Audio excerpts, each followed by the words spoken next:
حضرت ابن عباس رضی اللہ تعالیٰ راوی ہیں کہ نبی کریم صلی اللہ علیہ وسلم نے فرمایا،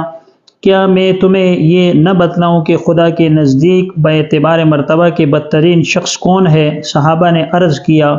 کہ ہاں یا رسول اللہ صلی اللہ علیہ وسلم ضرور بتلائیے۔ آپ صلی اللہ علیہ وسلم نے فرمایا، وہ شخص جس سے خدا کے نام پر سوال کیا جائے اور وہ اس سوال کو پورا نہ کرے۔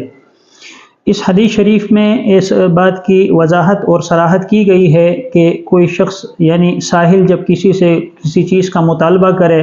اور اللہ تبارک و تعالیٰ کے نام کو مد نظر رکھتے ہوئے اس کو سامنے رکھیں کہ مجھے اللہ کے نام پر کچھ دے دیا جائے، تو